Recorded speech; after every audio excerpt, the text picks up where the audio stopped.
(2025년 9월 19일) 이정훈입니다.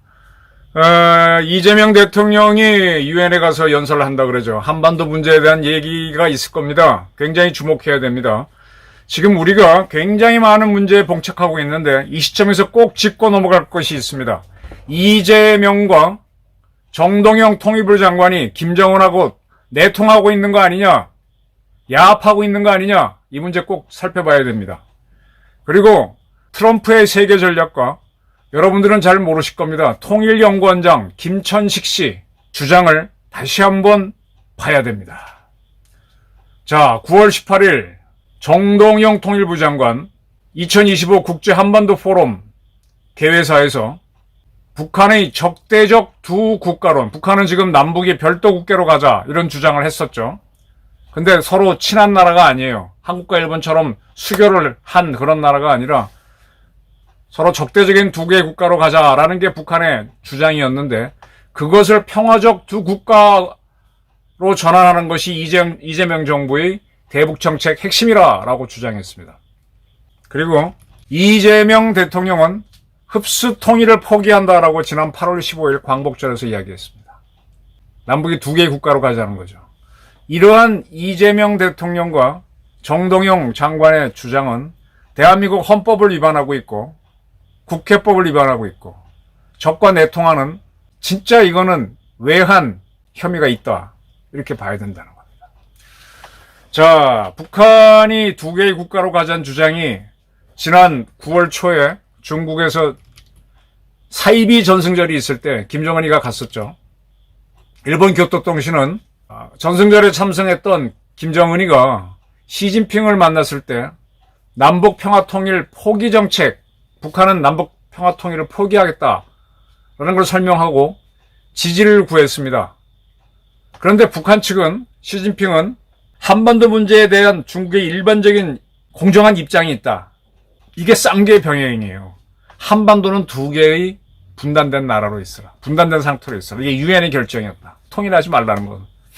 그러니까 이제 김정은이 한 말을 그대로 하게 되면은 한국이 빨끈할 수 있으니까 한국 언론이 이재명에는 오 하겠지만 그렇게만 살짝 하고 넘어갔습니다. 그리고 교토통신 보도에 따르면 9월 3일 푸틴 러시아 대통령을 만났을 때 김정은은 똑같이 남북통일 포기 발언을 이야기했고 지지를 요구했을 때 푸틴은 지지를 표명했습니다. 시진핑도 다른 말로 지지를 표명했고 푸틴도 지지를 했습니다. 이번에 이재명 대통령이 참석하는 유엔 총회에 북한도 자기네 관리를 보내서 북한이 핵무기 보유하는 정당성을 강조함과 더불어 한반도에 두 개의 국계가 있다는 주장을 할 가능성이 높다라고 합니다. 지금 북한은 방송 같은 걸 할 때 자기네 나라의 영토를 우리 대한민국 부분은 제외하고 북한 지역만 자기네 영토로 하는 걸 강요하고 있습니다. 북한이 그러는데 지금 딱 새로 취임한 이재명 대통령이 흡수 통일을 포기하겠다 그랬고 정동영 장관도 통일하지 말자라는 주장을 하고 있습니다. 이에 대해서 김천식 통일연구원 원장, 통일연구원 한라대 동북아경제연구원 공동학술회의에서 축사를 하면서 적대적이든 평화적이든 두 국가로는 한민족을 영구히 분단시킨다. 그리고 통일을 포기하고 분단을 고착을 하자는 것은 반민족 행위라고 비판했습니다. 통일연구원은 통일부 산하의 연구기관인데 그 기관장이 장관을 정면으로 들이받았습니다. 물론 대통령도 들이받았습니다. 아마 김 원장은 정치 색깔이 정동영, 이재명과 전혀 다른 사람일 겁니다. 그래서 그렇겠지만 이게 어느 게 옳은 말인지는 한번 제가 따져보겠습니다. 자, 북한이 남북한을 다른 국가로 보자는 주장은 2023년에 처음 나왔습니다. 그래서 2024년이 되면서 헌법을 바꿔라. 그런 지시까지도 걔네 회의에서 했었죠. 그런데 북한이 원래 있었던 전승절에서 시진핑한테 김정은이가 설명하고 푸틴 그 전에 만나갖고 남북은 별개의 국가다 이런 주장을 하고 지지를 받았다고 하는데 그럼 북한이 헌법을 바꿨느냐? 현재까지 아무 자료가 없습니다. 바꿨다는 증거가 없습니다. 이에 대해서는 한기범 씨라고 국정원 출신의 아산정책연구원 개건연구위원이 중앙일보에 작년 10월에 쓴 게 있어요. 북한 통일 지우기 개헌, 북한이 통일을 안 하겠다는 개헌을 한다 그랬어요. 그걸 보류했다. 이 양반은 이제 북한을 분석하는, 원래 국정원이 북한을 분석 많이 하거든. 전문가죠. 그는 북한은 24년 1월 헌법에서 통일 개념을 빼고 북한의 영토 개념을 새로 신설하는 그런 개헌을 하겠다 그랬는데 작년 10월까지 자기가 지켜본 결과 개헌을 못한 것으로 보인다. 분명히 김정은이가 북한을 개헌을 하라고 지시했는데 못한 걸로 보인다. 왜 그러느냐? 그거는 대한민국 언론들이 이때 뭐라고 나왔는가 하면요. 이거는 지금 네이버나 다음 들어가서 북한 적대적 통일 두 국가론 이렇게 탁 치면은 나오는데 우리나라 언론들이 대한민국이 워낙 우세하니까 북한이 우리한테 흡수 통일 당할까봐 적대적 두 국가론으로 갔다. 이렇게 해석을 했습니다. 그 적대적이 아니라 평화적 두 국가론으로 해석하는 사람은 정동영, 이재명 같은 사람까지 등장하게 되죠. 그래서 그래? 그럼 나만이 뭔가 여론이 왔다 갔다 하는구나. 그러면 굳이 개헌하지 말고 둬보자. 그러나 한번 적대적 또는 적대적이 아니라도 두 개의 국가로 가는 건 추진해보자. 그러니까 하는 척 해보자라는 걸로 간 걸로 보인다고 이분은 분석했습니다. 그리고 올해 5월 달에 이재명이 당선되고 대통령이 되자 이재명은 흡수통일 포기를, 정동영도 흡수통일 포기를 이걸 내걸고 김정은의 장단을 맞추기 시작하고 있는 겁니다. 여기서 김천식 통일연구원장이 이건 반민족 행위다라고 반박을 했습니다. 자, 뭐가 옳은가요? 제가 간단하게 설명드릴게요. 지금 대한민국 헌법을 지금 이재명 정권이 완전히 유린하고 있죠. 내란 전담 재판부 만든다는 어디 근거도 없는 그런 법을 만든다고 참 개 XX를 하고 있는데 아주 헌법을 난도질하고 있어요. 지들이 계엄령을 반대할 때는 위헌하지 마라. 헌법 질서 지키라 그래놓고. 이 대한민국 헌법 전문에는요. 조국의 민주개혁과 평화적 통일의 사명에 입각하여 정의 인도와 동포에서 민족의 단계를 공고히 하고 이렇게 쭉 나갑니다. 대한민국은 평화적 통일 사명에 입각하여 행동하라라고 되어 있습니다. 그리고 헌법 제3조에는 대한민국의 영토는 한반도와 부속도로 한다. 부속도서를 한다. 다 아시죠? 그리고 제4조에 이런 조항이 있습니다. 대한민국은 통일을 지향하며 자유민주적 기본질서에 입각한 평화적 통일정책을 수립하여 이를 추진한다.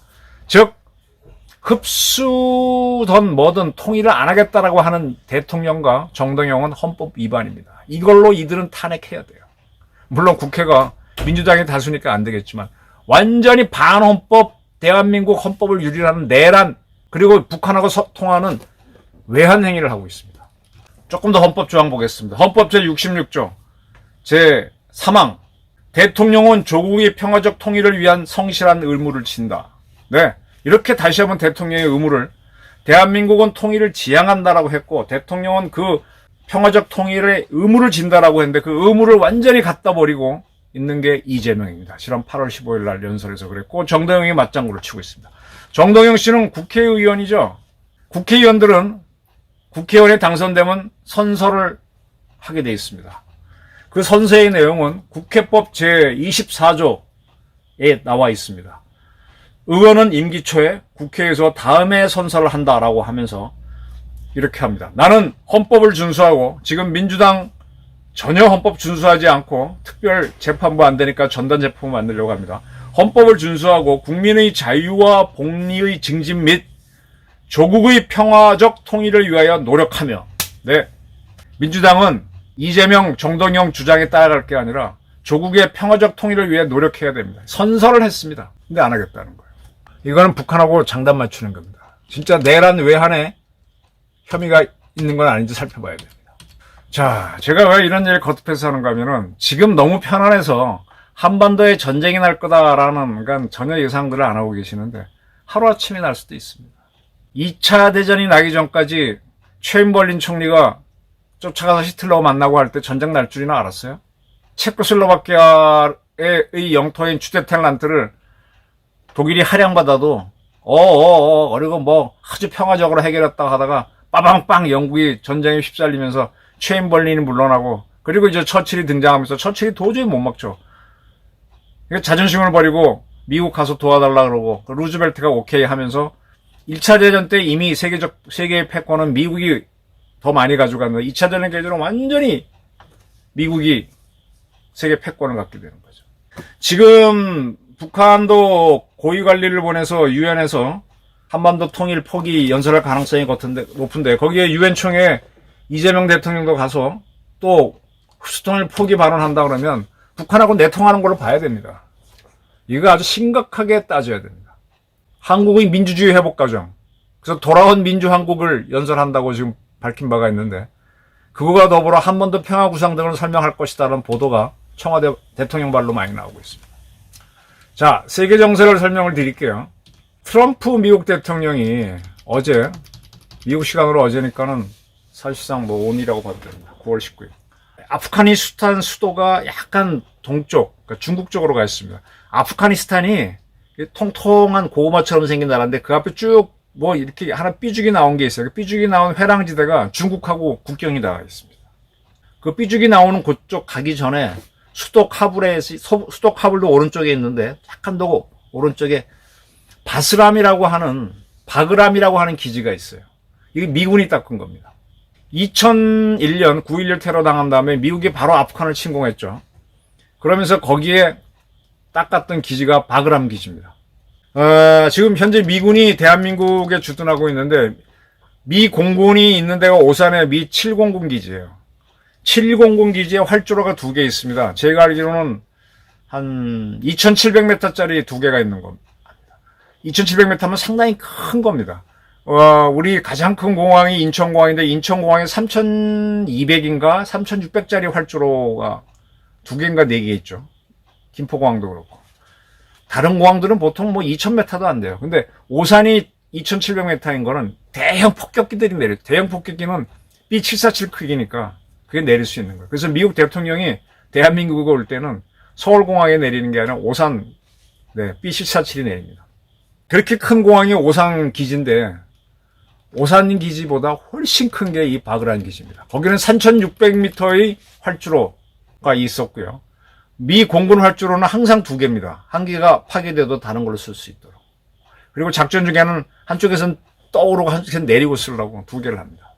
그리고 이 활주로는요, 큰 비행기에 내리게 되면 쿵쿵 깨지니까 밑에다가 땅을 파갖고 엄청나게 콘크리트를 붓고 가거든요.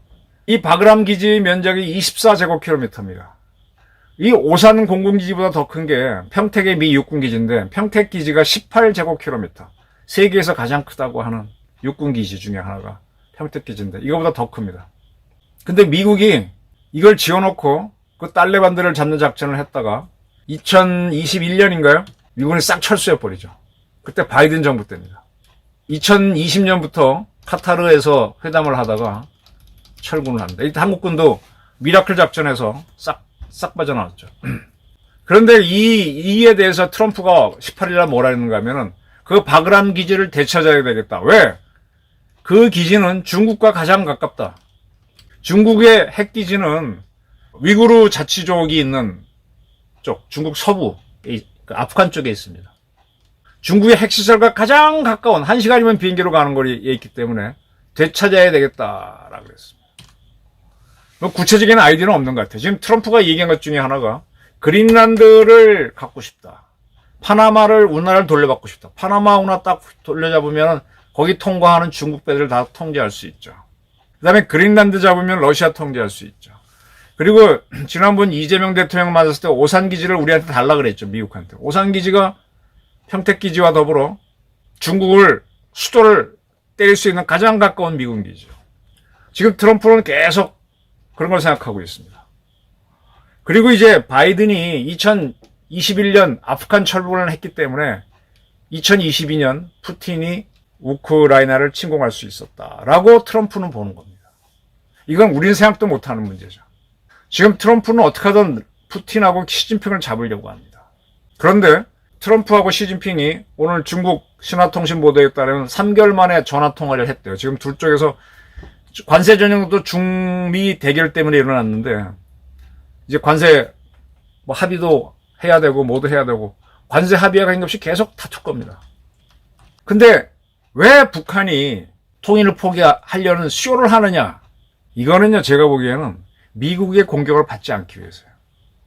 그리고 지금 푸틴하고는 상호방위 조약에 들어간 전략적 동반자 조약을, 즉 통일 포기론을 할 때 같이 추진합니다. 그래서 통일 포기하는 것처럼 해놓고, 그래야만 미국과 한국을 도발을 안 한다는 뉘앙스를 주니까 한국과 미국의 공격을 피하기 위해서 그런 것도 있고 여러 가지 수로 했던 것 같아요. 그래 놓고는 개헌을 안 하고 지금까지 오는 겁니다. 그래서 슬슬 지금 흘리고 있는 거는 아직 러시아부터 빼먹을 게 많으니까. 그래서 한국에서 거기에 호응하는 이재명, 정동영 이런 사람들이 권력을 쥐니까 이제는 갖고 놀기 좋아지는 거죠. 여기에 북한에 동조하는 세력이 나왔다는 게 이게 심각한 문제입니다. 트럼프는 이 문제를 보는 것 같아요. 그래서 그는 오산이나 평택 기지는 물론이고 아프간에 있는 바그란 기지도 미국은 필요하다. 미국이 평화적으로 갈수록 푸틴과 시진핑은 더 확장을 한다. 네. 지금 트럼프의 세계 전략하고 거꾸로 가려는 게 트럼프랑 같이 가면서 한미 간의 갈등이라도 같이 가면서 그걸 이용해서 남북 통일을 하는 쪽으로 가야 되는데 그 대통령의 의무고 국회의원의 의무고 헌법의 요구인데 이걸 안 하겠다라는 정권이 들어섰다. 여기에 대해서 아무도 말을 못하는데 김천식 통일연구원장이 들이받았어요. 이 방송 보는 분들 중에서 통일을 하면 뭐 좋을 게 뭐가 있어, 돈만 많이 들고 힘들지 그러는데 통일을 안 하고 가면 안 하는 대로 지금의 문제는 영원히 안 풀립니다. 그리고 중국한테 스트레스는 영원히 받게 되고. 더 중요한 건 어쨌든 헌법을 개헌도 안 하고 마음대로 위헌을 하고 있는 대통령과 장관이 있다는 겁니다. 그런데 그들이 내란 재판부 만든다고 막 위헌하는 것만 떠드는데 사실은 이들이 훨씬 더 많은 위헌을 하고 있습니다. 자, 이제 트럼프하고 시진핑이 10월달 경주에서 열리는 에이펙에 올 겁니다. 둘이 또 한바탕 싸움을 하겠죠. 그리고 이재명을 각각 만나면서 뭐라고 할 겁니다. 여기서 이재명이 어떤 스탠스를 취하냐에 따라서 지금 미국이 B2 전략 폭격기를 GBU-57 벙커버스터를 떨어뜨려서 이란의 핵시설을 파괴했습니다. 지금 미국은 B2보다 더 업그레이드된 B21 또 스텔스 폭격기를 지금 작전 배치하고 있죠. 더 은밀하게 들어갑니다. 거기서 GBU-57 떨어뜨려서 북한의 핵시설 다 때릴 수도 있어요. 그래야 러시아도 주춤할 거고 북한도 주춤할 거고. 한반도에 전쟁이 안 난다고 절대로 확신하지 마십시오. 지금 베네수엘라라는 나라가 있습니다. 베네수엘라라는 나라의 어원은 이탈리아 가시면 베네치아에 많이 가시죠. 그 물가에다 만든 도시. 그 베니스라는 데서 베네치아라는 국명이 나왔다 그러더라고요. 뭐 저도 그까지만 들었습니다. 이 베네수엘라의 대통령이 마두로인가 그렇죠. 상당히 반미를 내세우고 좌파 국가입니다. 지금 이들이 너무 설쳐대니까 지금 미국이 여기를 치려고 합니다. 4,900명 병력을 실은 원잠, 구축함 이런 거를 카리브해로 보냈습니다. 그러니까 이제 마두로는 군대 15,000명 동원하고 또 450만 명 민간인 조직으로 된 민병대 동원하면서 맞서겠다 하는데 미국은 이렇게 뭐 좌파를 하고 또 마약하고 지금 미국은 이 마약을 싣고 가는 베네수엘라 배를 격침해버렸죠. 미국이 한 거에 대해서 서방의 그 말잘하게 좋아하는 똑똑한 척하는 언론들은 비난 안 해요. 베네수엘라 미국이 필요하면 칩니다. 북한도 칩니다. 이재명 정권이 계속 친북으로 가게 되면 그 시간이 빨리 올 수 있습니다. 심각하게 이재명과 정동영의 위헌, 헌법 위반, 국회법 위반 살펴보시기 바랍니다. 감사합니다.